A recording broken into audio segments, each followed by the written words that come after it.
back to another Wise Game video. In today's video, we're playing World of Warcraft, but what I'm going to be going over in this video is kind of like a refresher. So if you played the vanilla, the old classic game, or if you never played it, this video should help you comparing the implements and the conveniences that we have in today's modern game compared to back then, to see if classic WoW is really a game for you. You know, at first it sounds all fine and dandy until we actually get into the game and we start realizing, boy, I missed this. I missed that. Now, actual vanilla players, vet players that played back in vanilla days, they didn't know about cross realms. They didn't know about flying mounts. They didn't know about any of that stuff because they didn't have it in the game yet. So what you don't know, you don't miss. But now you may be playing the old classic WoW game once they actually come out with it, and you may start thinking to yourself, boy, I don't know if this is really for me.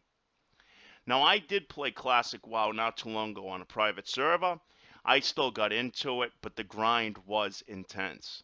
So that's what we're going to go over in today's video, folks. We're going to break it down. We're going to compare to what we're used to the way that the vanilla game was. I think you're going to be pretty surprised. Okay, the first subject I like to hit on, of course, is leveling up, questing, and all that good stuff. Now, back then, we know that the grind to leveling up was very long. It wasn't done like it is lately. Like the last couple of expansions, it's unbelievable on how people could go up, 5 levels in the matter of 24 hours now. So, but again, back in vanilla, that was the longest stretch we ever had because we had to go all the way from level 1 to 60. So that was a 59-point spread, which takes a lot longer. Now, the reason why leveling up back then was so much harder and longer, besides the lengthy time, was because the mobs were at their full potential. Anytime they came out with an X-Pack past vanilla, it nerfed these mobs 33%. So even coming here at level, say, 5, this guy, well, now they made him level 20, but he used to be lower, if I remember. I think they used to be like level 5 or 6. Could kick your ass and kill you. And plus, something else that made the leveling slow was we didn't have the means of transportation like we do now in the later expansions, which we'll dive into a little bit deeper a couple of minutes into the video. Now, talents. Talents in the game also was totally different back in vanilla. And a lot of people still miss that talent system. Me, I like both. But anyways, we know now that this is what our talents look like. It's basically 7 lines, and once you reach that level, you just pick that skill, and that's pretty much it. And the same if you're into PvP. You got these couple of PvP talents once you hit 120 now for Battle for Azeroth, and you're pretty much done. Well, back in vanilla, the talent tree looked like this.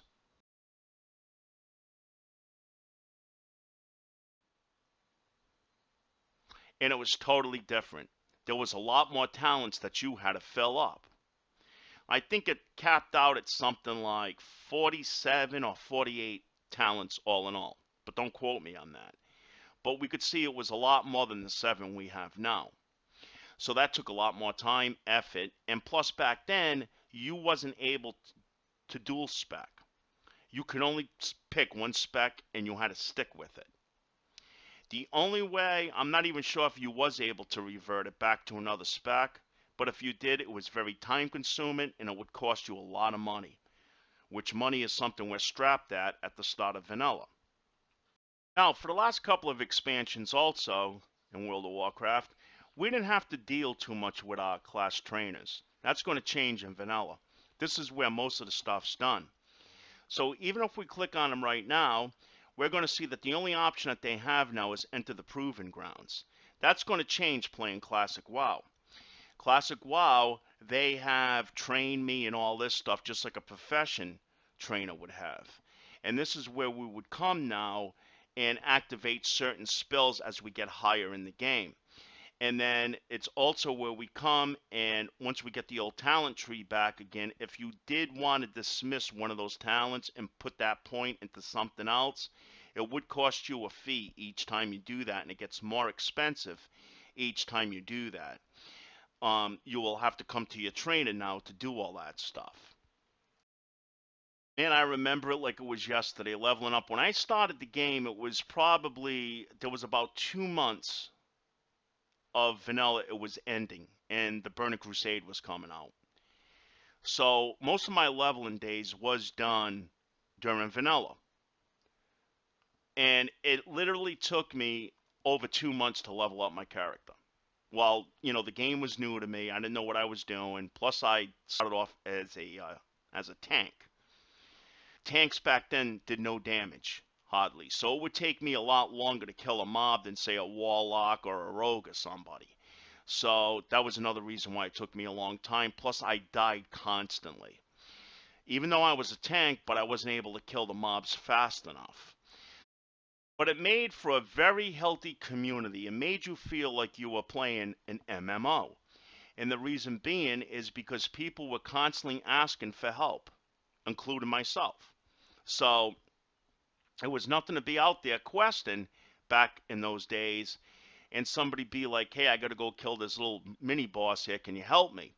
You know, where lately, I don't know, the last several years, there was none of that communication going on because they nerfed the game enough with later expansions where you could pretty much solo all that stuff.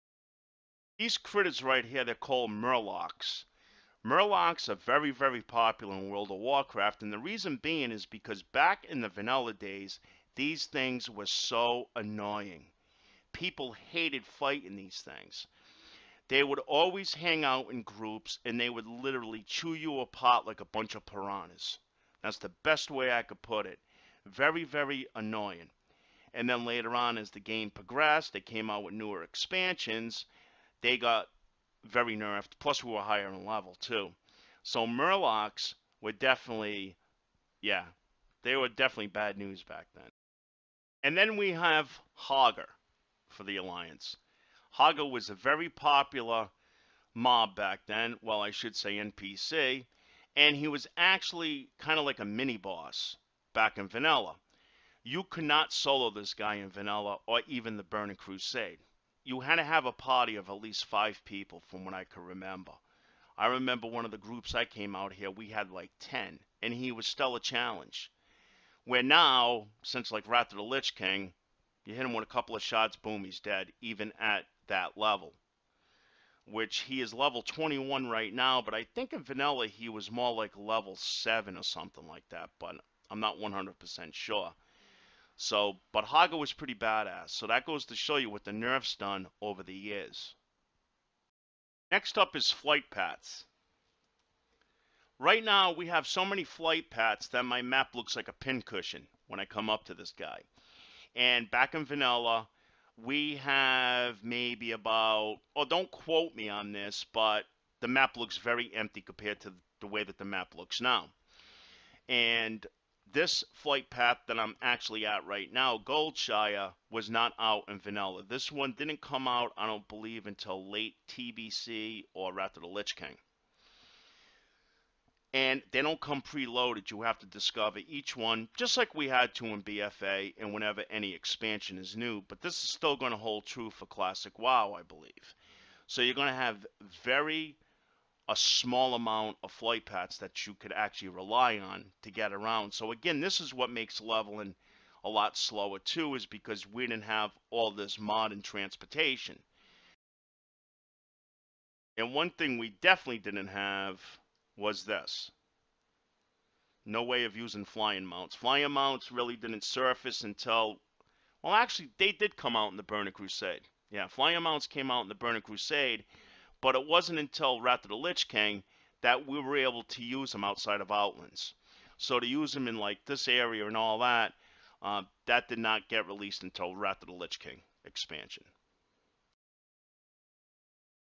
Mounts in the game. The only mounts we have in vanilla, or we're going to have in Classic WoW unless they change that, is ground mounts. So, your ground mount is pretty hard to get when you first level up your first tune in vanilla. The reason being is because you're not going to have really any money or gold, and it takes a lot of gold to get your first ground mount. With the training and all, I believe it was 90 gold. And we had to come to these specific areas to buy our mounts. So for the Alliance from Stormwind, they could come over to East Val Logging Camp, and here they have the trainer, and they have a person that sells a couple of ponies, as we could see. Now again, you have to be level 40. Cost is 90 gold. So most people do not get it when they reach level 40. And we also have to remember too that this game, if you play the classic WoW game, it's not going to be tied to your live game at all. So you're not going to have all these mounts and goodies that we have throughout our account, because our account is not going to be tied to this game as far as our other characters go. So you're also not going to have a high level 120, say, that's going to be able to mail you gold for things. You got to do everything again in Vanilla Classic from the ground up. How I got my mount, I got really lucky. I was reaching 45, level 45, so it took me a while. And I was grinding wolves up in hinterlands. And I grinded so much of them that an epic piece dropped from a wolf. I sold it in the auction house, I made 200 gold, and I got myself riding. Now, Warlocks and Pallies, they get theirs pretty much for free.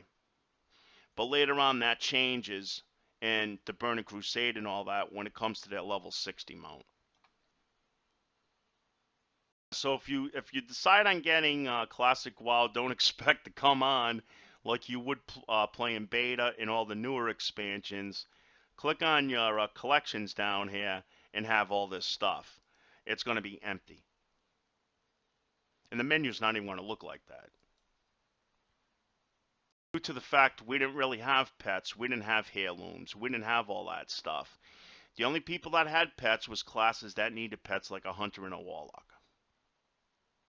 Professions in the game. Mining, alchemy, jewel crafting, you name it. That's what we're going to cover next. When it came to professions in the game, that was a little bit of a hike too, which involved some traveling.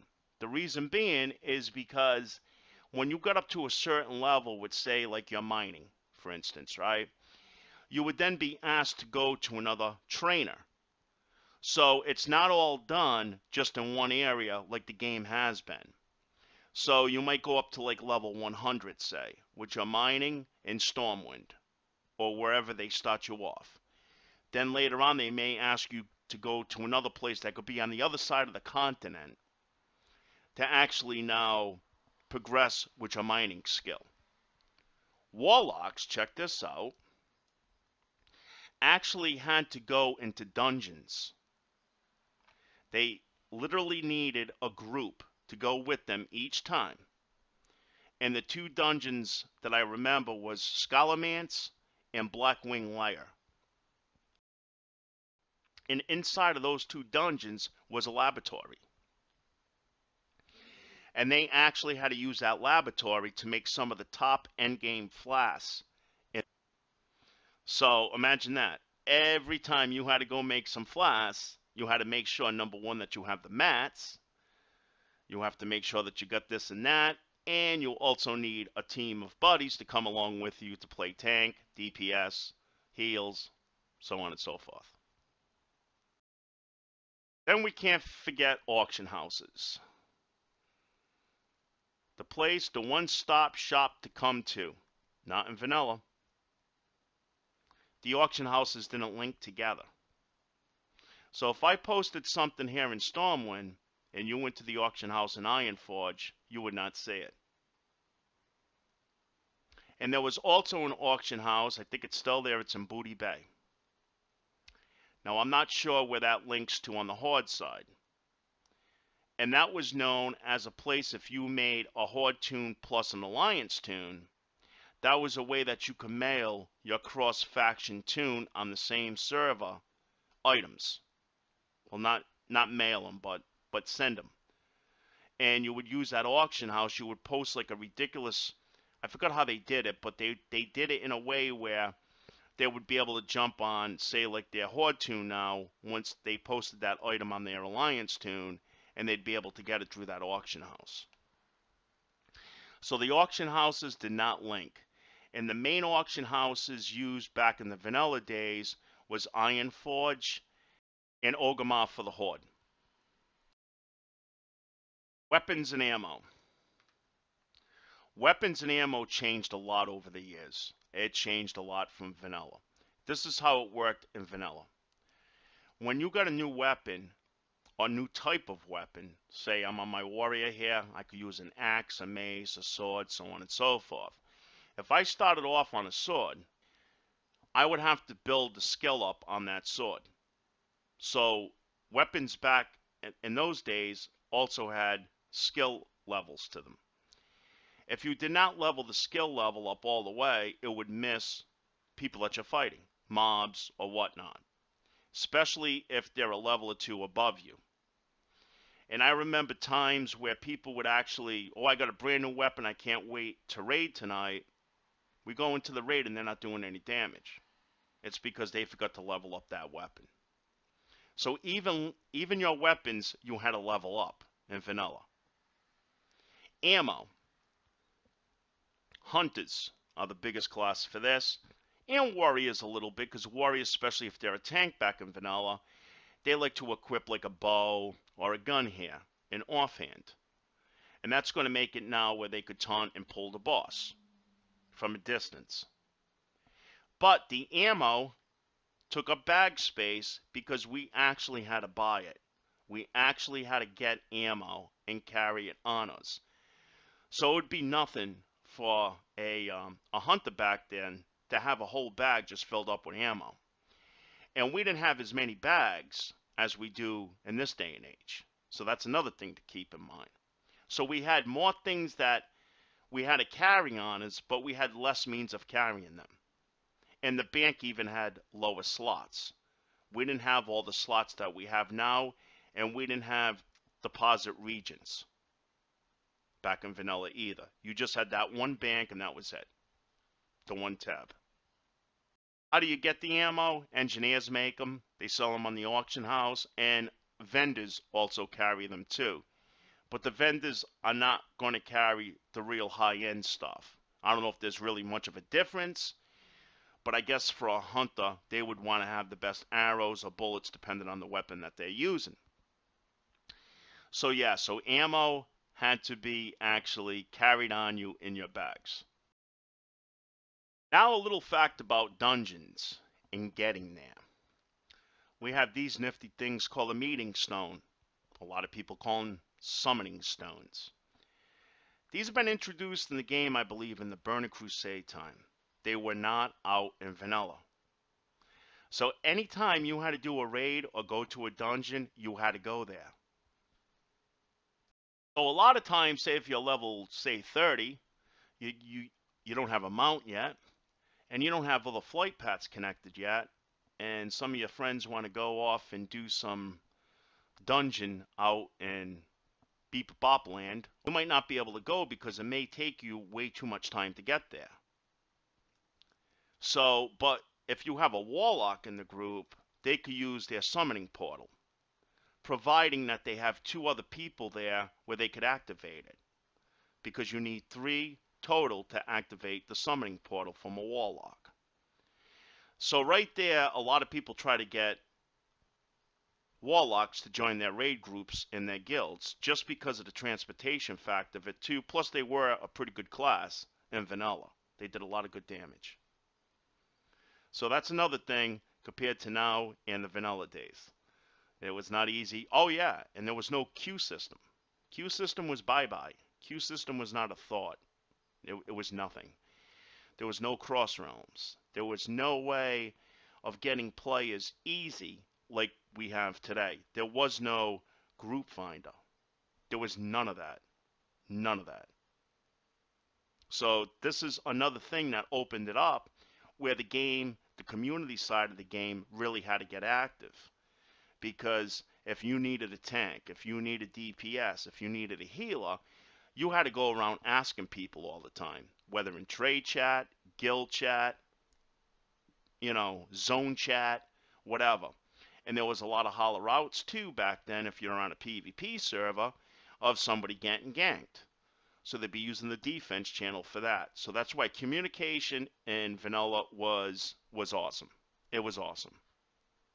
Now another thing to keep in mind too in vanilla, I'm not really sure exactly how it works now, the last couple of years, because I didn't do many raids. I just started doing them with the guild I'm in now on my paladin. Lately I haven't done too many raids, so I don't know really how they fully operate.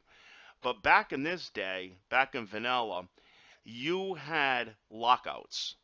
So what would happen is that if you ran a raid a couple of days before your raid group does, say if you went with some friends or you went with another guild, they needed your class. Well, you actually sacrifice now going with your guild when they need you if it's all done within that same week. Because now you're going to get locked out where you phase from the boss and the mobs in that raid. So in other words, if you got locked out and you go into that raid and you cleared 3 bosses with the team you went with yesterday, when you go back there with your guild, say tomorrow, you are not going to see what you killed. They're not going to be there for you. So you're going to be doing your guild group now no good. They're not going to be able to use you. So that's the reason why guilds back then had a lot more rules when it came to operating guilds, where today everything's just like, hey, do whatever. We got queue systems, we got this, we got that. And I understand that if you do go in now and you get locked out, you could still fight the boss with your guild or the group that you're with. It's just you can't get any loot. That's what I heard, and I don't know if that's true. If somebody wants to comment down below. So those things we have to think about too when we're playing vanilla. We just can't go off and do things like we want to solo with a group of people. If you're going to be dedicated to an actual guild raiding group. And it's vanilla that put M in MMO, man. It was all about MMO community back then. It was all about interacting with other players and getting stuff done and not having everything kind of handed to you by a higher level tune, and all that stuff. You're going to start everything from the ground up again. Last on our list, what would a wise game of video be without talking about some PvP? Now, PvP back in vanilla did work totally different than it does in the last, or it has been in the last couple of years. There was no conquest points. Conquest points did not get introduced to World of Warcraft until the Burning Crusade, about midway through. But they did have honor points, but the main thing is what they called ranking points. Now, ranking points is not the same as ratings. Ranking points, in short, are called RP. And what RP does is that it just measures the amount of activity you do PvP-wise in battlegrounds. In vanilla, there is no arenas. There's no way of really getting ratings, like 2400 and stuff. There's no way of really getting those in vanilla. So basically what it comes down to is, in vanilla, there's only 3 battlegrounds. And AV came out later. So there was only 2, and then AV hit. I don't know how it's going to come out once we stop playing WoW Classic, how they're going to actually implement that. But you only had Warsong Gulch, AB, and you had WOTLK Valley. Now, WOTLK Valley, at one time, I remember you had to be like level 54 or 55 to actually start doing that. The other ones you could do it like level 10 and above. And now, so you would have to rack up these RP points. And it kind of works off of a reputation system also. So basically, these battlegrounds are attached to reputations. And you have to raise up those reputations. The higher you go up in reputations for that battleground, the better the rewards end up being, which is a good thing because vanilla wasn't all about how skilled you were as far as being ratings. Today in Battle for Azeroth, the only way you're going to get the best gears through PvP is that you gotta have ratings again. You gotta have that 2400 rating again to be able to get like a 380 item level piece. But in vanilla, it was pretty much grinding your ass off in battlegrounds as much as you possibly could to get your RPs up. And once your RPs went up, your reps would go up, everything else would go up. But then you also had vendors though again, vanilla, which was nice. So you could actually pick and choose the kind of gears that you wanted to get. So at this guy right here, of course, what it says now is different because the game is more modern now. So it says source level 60 honor PvP. That's a little bit different now in vanilla once we go back to vanilla. And these vendors are scattered throughout the continent. So I remember one vendor being over here. If we open up the map, Hellsbrand Footlands, and he's located right around where that cave is. I think he's standing like right in front of it. So he's located there, and that's where you would go to say get gears for like WSG. I'm just using that as an example. I don't remember which one he's actually the quartermaster for, but you would have to go to each one of those guys as you get more honor or RP points as you progress in the game. You would have to go back to those guys for those different levels. Now at level 60, I think they all become part of the quartermaster in your main city, you know, for the Horde and the Alliance. But you could start getting BG pieces at like level 20, level 30, and those you would have to go to the guys out in the world. And then the same with AV, Ultric Valley. They have their own quartermaster or gear vendor also for that place too. And that's basically how you would gear up for doing PvP in vanilla. Now the gears are pretty much like they are in BFA. There's really not a difference between PvP and PvE gears because Resilience didn't come out until later on in the Burning Crusade. PvP power didn't come out till like what, MOP or close to it. So the gears didn't have really any PvP stats to them. So it didn't really matter. It was just a way that PvPers could gear up in the game like the way it works right now in Battle for Azeroth, except you won't need those high ratings. Now again, they didn't make PvP queuing very convenient back in vanilla either. Where now we just go down here, we go to Group Finder, we go to Player versus Player, we click on the one we want to do, we hit Join Battle, boom, everything's given to us. Not in vanilla. Vanilla, you actually had to come for the Alliance. I'm not sure where the Horde goes. If somebody could comment below if they know. But every faction should have in their main city the war room. That's what I call it, or the battle room. And I forgot if it was either in here, because, you know, it's all different now because it's many years later. It was either in this room, but I think it was in this room over here, left of the king. Oh yeah, talking about kings, we'll have the original king back again too. The father.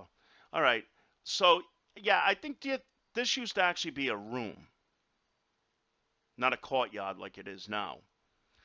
And you would see everybody pile in here that wanted to do PvP and queue up for battlegrounds, and each one had a vendor for each battleground, or an NPC. You would speak to them, and they would put you in the queue. So you couldn't be out in the world and queue up. You would have to come to one of these rooms, talk to those NPCs, and that's how you would get into the battlegrounds.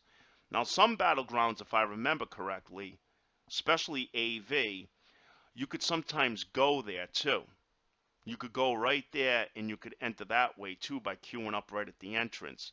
And I believe that's the one that was located over here. Let me see.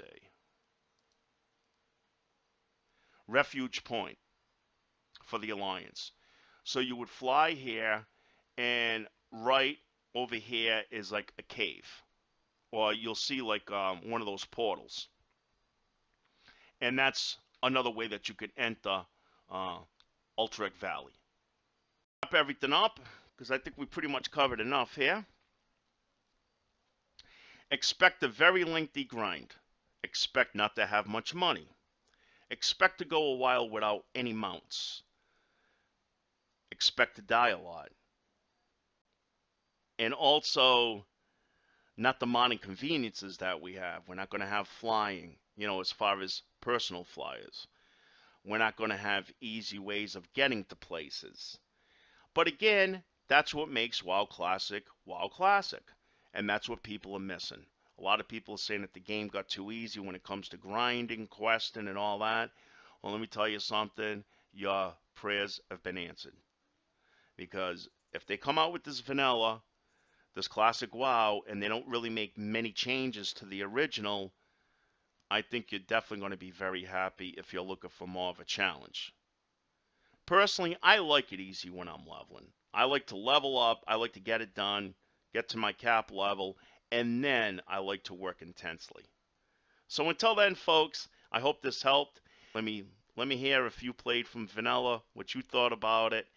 So anyways, folks, that's pretty much it for today's video. Thanks for watching Wise Gamer. Feel free to comment below, sub up for more future videos, and we'll catch you the next time.